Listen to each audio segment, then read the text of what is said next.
Siempre digo que es un placer hablar de África y sobre todo en esos contextos muy difíciles. Ya casi hace 2 años que he decidido, como lo decía Iván, he tomado la decisión histórica de regresar a mi tierra. Y de verdad no es fácil, pero siempre hay que mantener esperanza para poder lograr un mundo mejor, un mundo donde la salud puede ser un bien público. Yo creo que hay que seguir trabajando. Mi presentación, que es sobre la República Centroafricana, que es el país de donde vengo yo y es uno de los países, digamos, más pobres de África, donde hay desesperanza, si podemos hablar así. En esta presentación voy a un poquito presentar la situación de la salud, el sistema sanitario, y un poquito hablar también de la cooperación sanitaria, de cómo se está moviendo, cuáles son los actores que intervienen en este país y qué cambio realmente hay. El título que me había propuesto era sobre el caso de un país huérfano de la ayuda. Yo, acababa mi presentación, yo me he dado cuenta, me he hecho la pregunta, ¿de verdad somos realmente huérfanos de la ayuda humanitaria?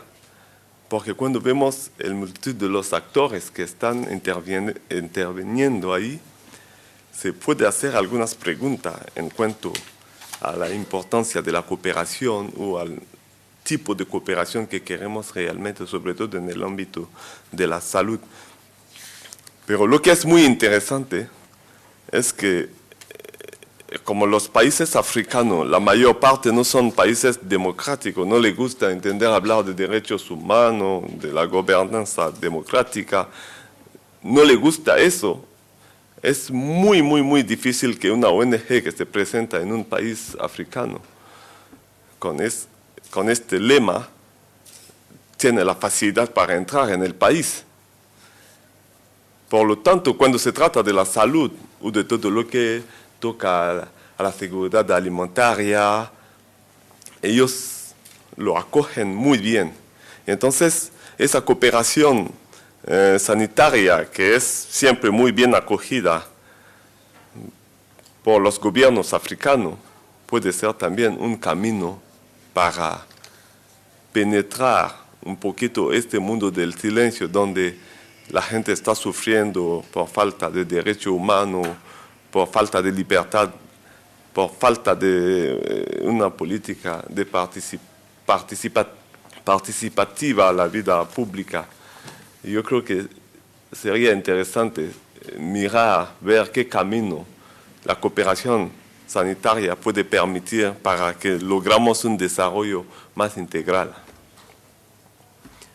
La República Centroafricana es un país más grande que España, mucho más que Cataluña, y que está en el centro de África. Nosotros decimos que este país está a caballo sobre el Ecuador, en el centro mismo, que ha vivido una historia muy larga de dependencia hacia la Francia, que es el país colonizador, que ha sufrido mucho el trabajo forzado. Yo me acuerdo, yo estaba preguntando durante una conferencia, yo creo un seminario que tuvimos en Lleida, estaba hablando con Albert y yo me preguntaba por qué ahí en mi país la gente no le gusta trabajar. Y Albert me ha dicho, oye, Vi, tal vez hay que investigar sobre la antropología del trabajo, cómo la gente ha vivido el trabajo. Y es un país que ha sufrido mucho en el pasado, en el tema del trabajo forzado, y que probablemente ha dejado impacto en la vida de la gente, en la concepción del trabajo. Y hace prácticamente 50 años al mismo tiempo que los demás países de África Central logró independizarse. Eso es también otra historia. Este país está, como lo había dicho, en el centro de África, está rodeado de, hace 3, 4 años, de 5 países, ahora de 6. Probablemente dentro de 2 o 3 años, de 7, si el Darfur llega también a independizarse. Y entonces al norte tenemos el Chad, que es muy, muy grande, que ahora es una de las grandes potencias militares de África Central. En el oeste tenemos el Camerún, que es la puerta de entrada al mar. Entonces todas las inversiones, todo el comercio pasa por este país porque los productos llegan por el mar. Entonces es un país fundamental para el desarrollo de la República Centroafricana. Nosotros tenemos que mantener buena relación con el Camerún, porque si nos corta la carretera del mar, se acabó. En el sur tenemos a 2 países, en el suroeste, Congo-Brazzaville, y el sureste, la República Democrática del Congo, antiguo Zaire. Y entonces en el este tenemos a 2, el Sudán y el Sudán del Sur o el Sur Sudán. Bueno.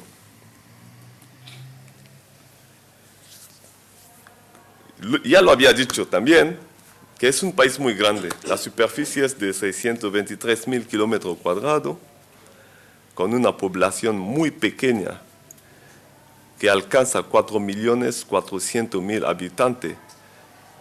Pero hay que tener cuidado con esa cifra, porque hace tiempo que no se hace un censo real para conocer cuál es la población de este país.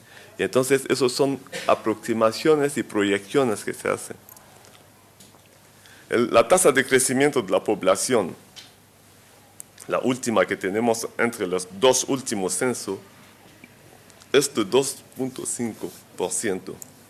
La distribución de la población es muy, muy desigual. Una gran parte de la población se encuentra en la parte oeste. En el este es una región menos poblada del país, sobre todo con los conflictos actuales. Sabemos que existe un grupo de rebeldes que se llama la LRA, que está actuando mucho más en el este de la República Centroafricana, en el sur, en el Congo y en el Sudán del Sur. Y eso hace que hay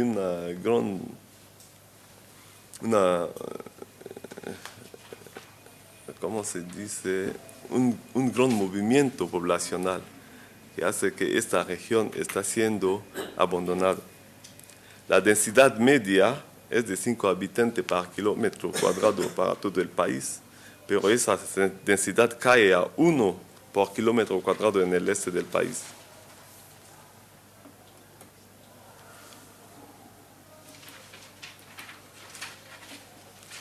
El país cuenta prácticamente 8.300 poblados, constituidos en su mayoría de jóvenes.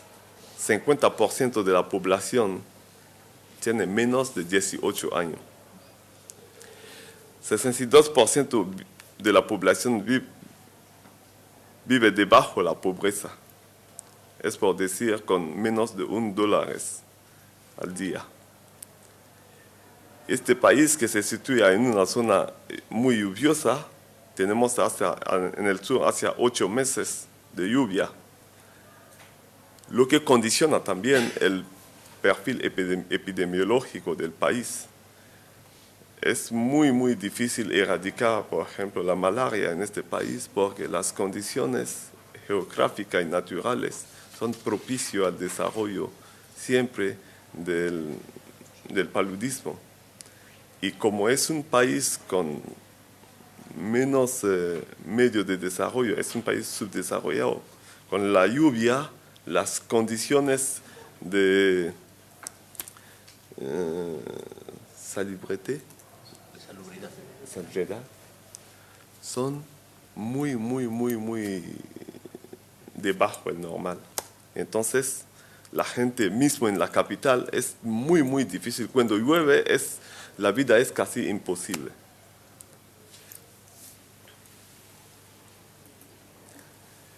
Y también nosotros hacemos parte del Basin del Congo, que es la tercera selva más grande del mundo, después de la Amazonía y de Indonesia. Es un país muy rico en cuanto a los recursos naturales que tiene. Eso también puede explicar por qué tenemos actualmente una multitud de actores que están actuando en el sentido de la cooperación, pero no realmente para el desarrollo, sino para mirar todo lo que hay como recurso o como riqueza en el país. Voy a intentar presentar un poquito la situación administrativa del país, porque el sistema sanitario centroafricano es como, digamos, un poquito como calcado sobre el sistema administrativo del país. El país tiene 7 regiones. Esas regiones conllevan 16 prefecturas. Y las prefecturas tienen subprefectura y el conjunto de la subprefectura en el país es de 77. Eso marca el límite de cada región sanitaria y del sistema sanitario. Y entonces, la organización del sistema de salud está como jerarquizada con niveles de intervenciones distintas. Él es de tipo piramidal, con 2 subsistemas. Hay un subsistema de gestión y un subsistema de cuidado. 2 sistemas separados, pero el otro es más de gestión, que actúa con su brazo, que es el operativo. En el subsistema de gestión, difícil pronunciar, tenemos 3 niveles, como ya lo había dicho, es de tipo piramidal, tenemos 3 niveles distintos.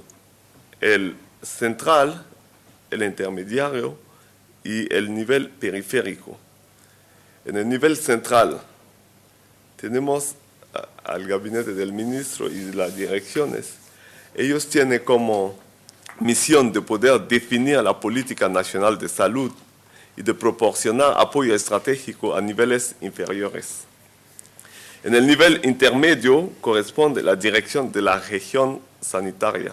Como ya lo había dicho, en cada región sanitaria hay digamos, un pequeño ministerio de salud. El nivel periférico corresponde a las prefecturas sanitarias. Pero es importante entender eso para saber cómo se está moviendo la salud en el país. Últimamente, nosotros hicimos una campaña de vacunación de los niños. La OMS da mucho dinero para realizar esas campañas. Y cada médico que va sobre el terreno para poder vacunar a los niños, todo eso, percibe un poco de dinero. Y en la lista, al final, cuando hicimos los informes de esa vacunación, en la lista de las personas que había cobrado, había el nombre del ministro de la Salud, que no se podía entender. Cómo todo lo que no son operativos actúa cuando se trata de dinero y entonces no se sabe quién hace qué en el país.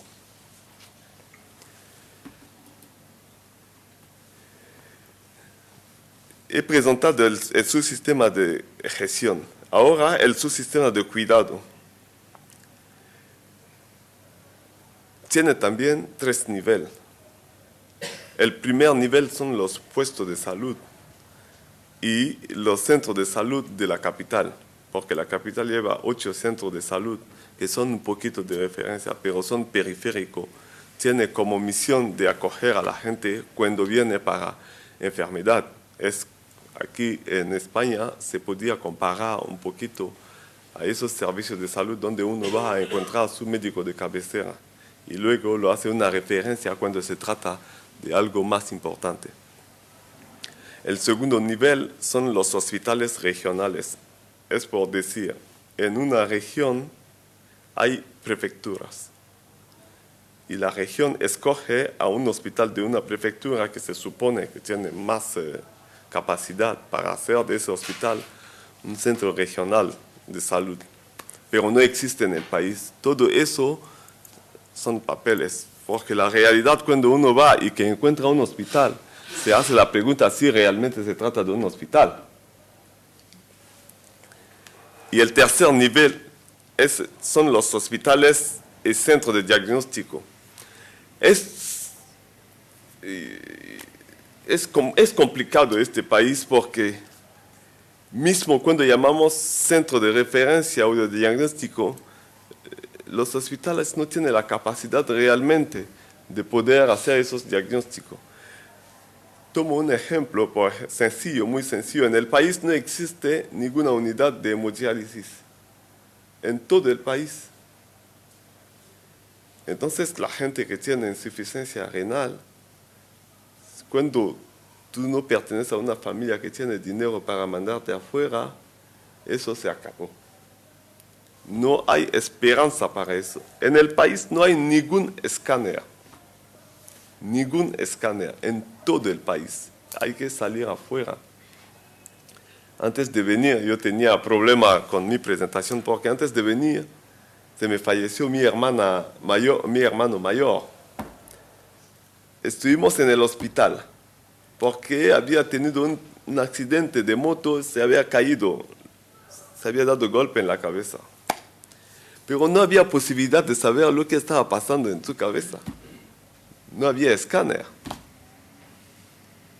Y delante de nosotros, los médicos estaban presentes, se quedó así, no había cosa, no se podía hacer nada. Es eso la realidad de la salud en este país. Puede nada más tener la oportunidad de curarse lo que tiene un poquito de ingreso. Pero lo demás, no sé si realmente se podía hablar de Estado en la República Centroafricana, porque un Estado tiene el papel de la seguridad, de proteger a la gente, pero en este caso, y sobre todo en el ámbito de la salud, es totalmente inexistente. Y entonces, esta organización que he presentado entra en el sistema de salud en Centroáfrica. La estrategia para el buen funcionamiento de ese sistema de salud es aquella de Bamako, que es la prioridad de luchar contra las enfermedades. Claro que nosotros siempre criticamos la iniciativa de Bamako porque ha movido muchas cosas y no ha tenido resultados reales. Mientras con Alma-Ata, la salud, la gente tenía posibilidad para acceder a la salud. Había un paquete de servicios que se ofrecía a la gente en el tema de la prevención, campaña de prevención que se hacía. Pero con la iniciativa de Bamako hay noción del servicio que se paga, de compra de servicio. Y eso hace que para los más pobres es muy, muy difícil ir al hospital, porque primeramente se dicen, bueno, voy allí, tengo que pagar el servicio que me ofrecen, y luego saldré de ahí con una receta, tengo que pagar los medicamentos. Hace que la tasa de frecuentación de los centros de salud es muy, muy, muy, muy bajo. En cuanto a la situación epidemiológica, en este país la mayor parte, hay un predominio de las enfermedades infecciosas, como en todos los países de África. Pero en esos últimos tiempos se está dándose cuenta que hay un cambio en el patrón epidemiológico, que cada vez más hay enfermedades metabólicas que está aumentando. Tenemos el caso del cáncer, cada vez más eran enfermedades, la gente pensaba que no tocaba mucho más a África, pero cada vez más hay muchos casos de cáncer, hay muchos casos de diabetes, y una de las principales causas de enfermedades no contagiosas son las enfermedades cardiovasculares. La gente, por su costumbre, su hábito alimenticio y por el estrés, está desarrollando muchos problemas de presión, de hipertensión arterial.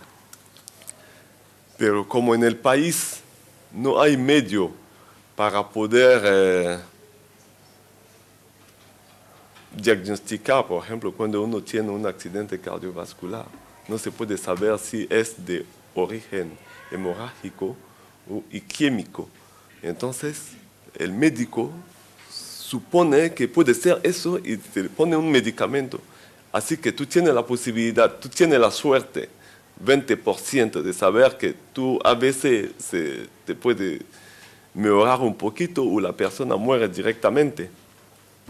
No hay medio de diagnóstico realmente en el país. No hay desfibrilador, ni un solo en el país. Hace que cada vez más nosotros tememos que con las enfermedades infecciosas había posibilidad con los antibióticos, todo eso. Pero con las enfermedades metabólicas es muy difícil actualmente llevar cuidado apropiado. Vale, gracias.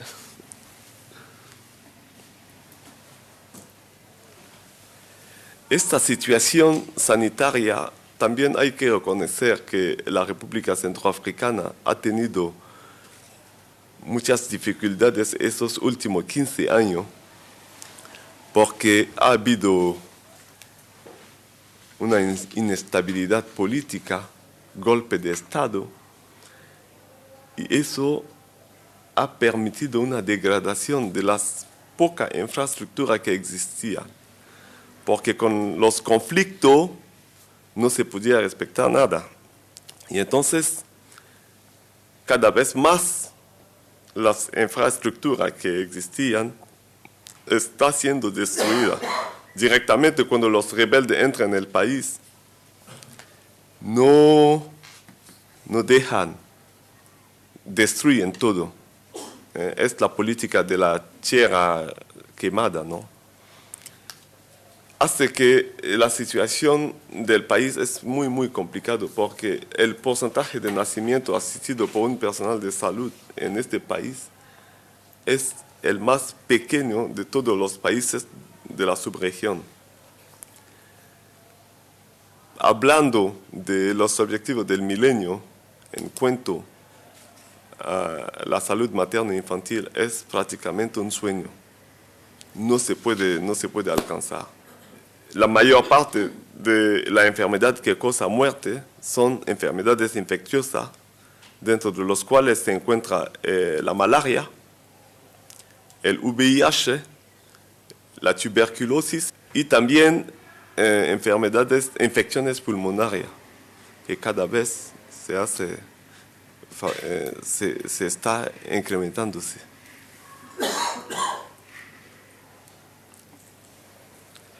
Bueno, a pesar de los esfuerzos, la situación sanitaria de los niños menores de 5 años sigue siendo muy, muy, muy preocupante. Y eso es porque los hogares son cada vez más pobres. Con la crisis, las madres no están muy educadas y entonces el tema de la vacunación no es una prioridad. Hay algunas enfermedades que se podía evitar vacunando a esos niños pero no, los padres, las madres no lo están tomando en cuenta. Y no hay recurso humano cualificado. Los pocos médicos centroafricanos que han sido formados se van, porque no pueden seguir viviendo en un país donde ellos no tienen medio para poder trabajar. Pero el ingreso también de esos médicos son muy, muy bajos. Y entonces lo que hace es marcharse. En las ONG internacionales se van.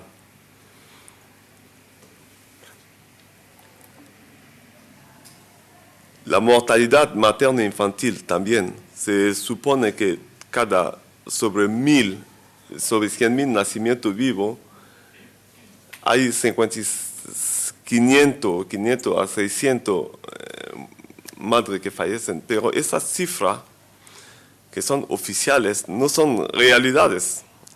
Cada vez que el Estado quiere presentar un plan para recibir ayuda, hace una modificación de la realidad, porque la realidad es otra. Nosotros pensamos, en el ámbito de la epidemiología, pensamos que es más de 1.000 mujeres sobre 100.000 que mueren por falta de una asistencia a la hora de poder dar a luz. Porque también los servicios que brindan apoyo en cuanto a los exámenes prenatales no existen prácticamente. La financiación de un sistema de salud pasa por la movilización de recursos, que sea en el ámbito privado, la movilización de recursos por pago directo de salud, la movilización de recursos. En el caso de la República Centroafricana, la financiación está basada únicamente en los hogares, porque el país no dedica una gran parte de sus recursos al tema de la salud, mientras que sabemos que el desarrollo de un país no puede ser logrado si la gente que está en el país no tiene salud. Y poco a poco el Estado ha ido disminuyendo su participación en el presupuesto o en la financiación de los recursos dedicados a la salud. Y el dinero que el Estado centroafricano está gastando para comprar armas supera de lejos su participación en el ámbito de la salud. Este país que ocupa actualmente el rango de 169 sobre 179 de los países más pobres, teniendo en cuenta el índice de desarrollo humano establecido por las Naciones Unidas. Es prácticamente imposible cómo la gente, que son los hogares que tienen una renta muy, muy baja, llega a llevar el peso de la salud en Centroáfrica. También ha habido un congelamiento de las financiaciones porque cuando se trata de países en situación de conflicto, la comunidad internacional suele imponer sus políticas, por ejemplo, la reconciliación, el debate político, la apertura a los partidos de la oposición, todo eso, para poder hacerlo, la comunidad internacional hace presión congelando los fondos que da a estos países. No, por ejemplo, en mi país, yo creo que hace 2 años no había financiación reales por parte de los organismos que solían apoyar el tema de la salud, porque el gobierno no aceptaba que los observadores de la Unión Europea puedan asistir a las elecciones. Y entonces la Unión Europea, que es el principal financiador de este país, ha congelado su ayuda, pero con la consecuencia que eso puede tener sobre los más pobres del país. Y según datos de la OMS, únicamente 4% del Producto Interior Bruto de la República del país ha sido dedicado a financiar la salud.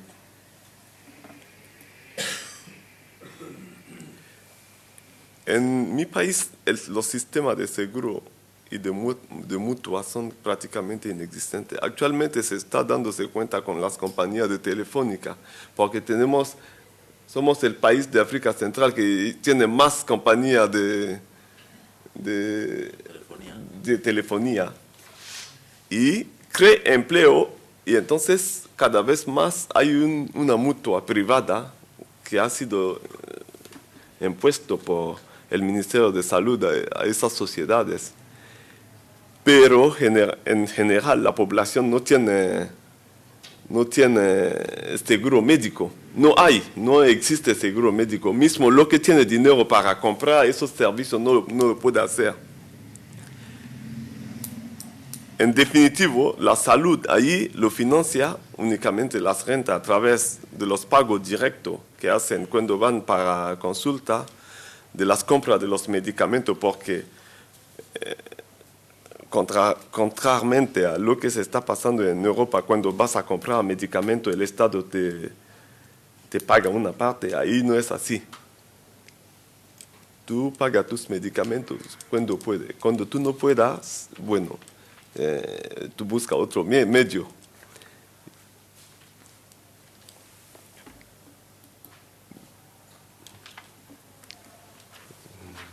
Vamos a ver. Y entonces, de lo que he intentado explicar con mi español, que es un poquito cada vez más difícil, primero hay que reconocer que ahí la financiación de la salud prácticamente por parte del Estado no existe. Ahora, ¿cómo se está financiando realmente la salud? Es la parte que vamos a ver, la financiación externa, cómo a través de los organismos, de las ONG, se está haciendo un trabajo sobre el campo de la salud. Y son temores que cuando vengo a Europa, que entiendo hablar de la crisis, entiendo hablar de la desaparición del financiamiento que otorga el Estado español, Cataluña, Francia, para la salud, son temores porque no podemos medir las consecuencias reales que eso va a tener, porque en un país donde el Estado ha dimitido totalmente y que el tema de la salud está en manos de organismos, organizaciones, una vez que se acaba esas financiaciones, ¿cómo la gente va a hacer? En el tema del financiamiento externo, en el año 2000 se invirtió 5.3 millones de francos CFA, millones de dólares, perdona, en el tema de la salud. Eso ha bajado en 2004 a 4 millones de dólares. Esas financiaciones provienen de múltiples fuentes, las fuentes bilaterales, multilaterales, los organismos de las Naciones Unidas y las ONG. Las fuentes bilaterales tenemos a la cooperación francesa, que está representada en mi país por la Agencia Francesa de Desarrollo, a Japón, China, que actualmente está apoyando muchísimo las infraestructuras de salud, a Egipto, que es un modelo de la cooperación sur-sur, Egipto y Marruecos también, Alemania y Suiza. Las fuentes multilaterales son la Unión Europea, que es el principal financiador, el Banco Asiático de Desarrollo y IDA, y los organismos del sistema de las Naciones Unidas, como OMS, UNICEF, que conocemos. Las organizaciones internacionales son muchísimas. Tenemos a CUPI, Médicos Sin Frontera España, tenemos 3 asociaciones de Médicos Sin Frontera, lo de España, de Francia y de Holanda. La Cruz Roja francesa, suiza, hay muchísimo ONG que está trabajando sobre el tema de la salud ahí. Otra iniciativa, tal como el del Fondo Mundial en el tema de VIH, porque la República Centroafricana es uno de los países más afectados por el VIH, que hace 3 años era 13.5% de la población. Actualmente el Estado ha puesto 6.5, no sabemos cómo hemos pasado de 3.5, de 13.5 a 6.5. Bueno, pero el SIDA sigue siendo un problema muy, muy importante de salud pública en este país.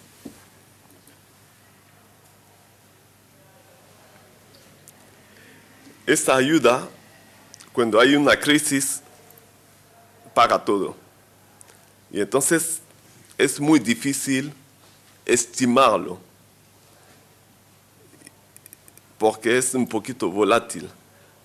Hoy ACTED está, que es una ONG, está trabajando sobre el tema del agua. Mañana dice, bueno, porque la agenda ha cambiado, porque hay posibilidad que tengo financiación apoyando un proyecto de salud. Yo voy a cambiar. De un día al otro, las ONG que están trabajando sobre el tema de las infraestructuras de la carretera basculan en el tema de la salud porque saben que es ahí que ellos pueden recibir financiación. Y también lo que se pone en los papeles es diferente de lo que llega realmente al pueblo, porque en esos fondos también hay fondos de funcionamiento de las ONG, que son ellos que tienen los coches más potentes, más grandes, supuestamente porque no hay carretera ahí, que son ellos que alquilan también sedes muy costosos con todo el tema de la seguridad. Al final es muy difícil cuantificar realmente cuál es la parte real de la ayuda o de la financiación que llega al pueblo. Pero de las pocas cifras que tenemos, sabemos al menos que el Banco Mundial ha financiado a la altura de 17 millones de euros un proyecto multisectorial sobre el VIH y la educación, pero este proyecto está apoyado únicamente por Estados Unidos. La Unión Europea está apoyando proyectos para mejorar la salud básica en las regiones 1 y 6 del país a la altura de 9.5 millones de euros. Francia especialmente apoya a creaciones de centros de salud a la altura de 6 millones de euros. Alemania está apoyando también 2 o 3 proyectos en la región 3 con 4 millones de euros, pero con un enfoque de bono por desempeño. Es cuando se logra algo, indicadores que había sido fijado, se da dinero. Y el Fondo Mundial, que a través del PNUD está apoyando el tema del VIH, los organismos del Sistema de Naciones Unidas moviliza conjuntamente 20 millones de dólares en su respectivo campo.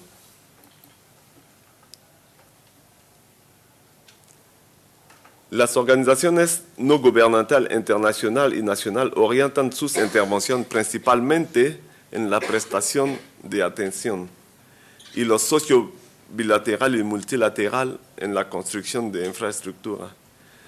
Sin embargo, para un sistema un poquito eficaz y eficiente se necesita hacer un poquito una financiación dirigida hacia el sistema sanitario para que sea sostenible. Porque lo que estamos viviendo ahora es una consecuencia de esa ayuda, que falta de coordinación. Porque actualmente si no hay dinero, esos pueblos van a ser abandonados a ellos mismos. Porque antes había dinero y nunca habíamos pensado apoyar el sistema de salud en sí mismo con reforma clara, como hacer transferencia de conocimiento. Eso hace que el sistema no se puede fortalecer, sigue siendo un sistema muy débil. no, no hay sostenibilidad en lo que se está haciendo. Actualmente España ha dado 1 millón de euros a Médicos Sin Frontera para apoyar proyectos en República Centroafricana. Pero estos proyectos que se centran en la atención, una vez que el dinero, los fondos se agotan, esa gente que ha sido acostumbrado a recibir atención por parte de Médicos Sin Frontera van a ser abandonados a ellos mismos. No hay posibilidad de obtener informaciones sobre las organizaciones que trabajan en el campo. No existe un sistema de monitoreo y evaluación. Había el UNGAS, que se había sido definido por Naciones Unidas para decir, mira, tenemos un marco de trabajo global para las ONG, pero ninguna de las ONG que está trabajando ha respetado ese marco. Y como el Estado es muy débil, no puede imponer su voluntad sabiendo que está recibiendo gratuitamente dinero que él en principio debe meter para curar o apoyar a su población. Entonces, cada uno hace lo que le da la gana en el país. Si la ayuda a la sanitaria estaba muy coordinada, yo creo que se podía lograr más cosas. Hay también la duplicación. Tú encuentras una ONG que está trabajando, 2 ONG que trabajan en una misma región, pero sin coordinación. Hace que es muy complicado y muy difícil avanzar. Hay una escasa capacidad de absorción de todo el dinero que se está presentando, una falta de selectividad y de eficiencia, y a veces los recursos son desviados a otros fines. El caso del VIH-Sida, en un momento, el Fondo Mundial había decidido no financiar, no comprar medicamentos para personas viviendo con VIH, porque el Estado cogía una parte del dinero para otra cosa. No hay enfoque innovadores, no hay medida para la provisión de personal sanitario especializado, no hay una cadena eficiente de suministro de medicamentos de calidad.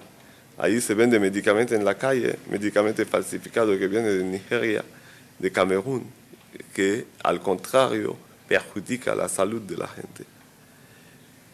Hay descentralización, pero la descentralización no supone una falta de responsabilidad. Aquí tenemos al mapa de las ONG que están trabajando en el país. Yo creo que son prácticamente instituciones. Con las instituciones de Naciones Unidas supera a 40 ONG que están trabajando en el país. Para acabar, nosotros sabemos que la cooperación es cuando 2 partes o 3 combinan sus voluntades para mejorar la cosa para los 2 o para uno. En el campo de la salud hay cada vez más actores que están participando. Y en el caso de la República Centroafricana, tenemos muchas organizaciones generalistas, especializadas, que están trabajando. Ahora, hacemos algunas preguntas. ¿Por qué los problemas de salud no se resuelven en el país?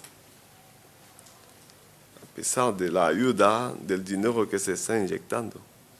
Porque no hay mejoría de los indicadores. Cada vez hay madres que están muriendo porque dan a luz en condiciones muy difíciles. No hay servicio para cuidados prenatales. ¿Hasta cuándo seguiremos apoyando o recibiendo?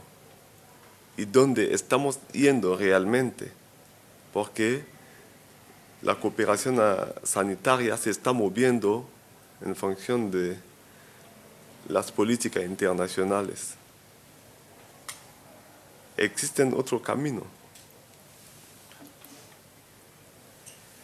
Centroáfrica es realmente un país huérfano de la ayuda.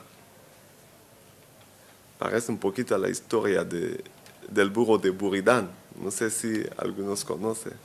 Este burro que tenía sed y tenía hambre. Y le metieron comida al lado y agua al lado, a equidistancia. y él no sabía por qué empezar, dónde ir, y se quedó en el medio y se murió. Muchas gracias.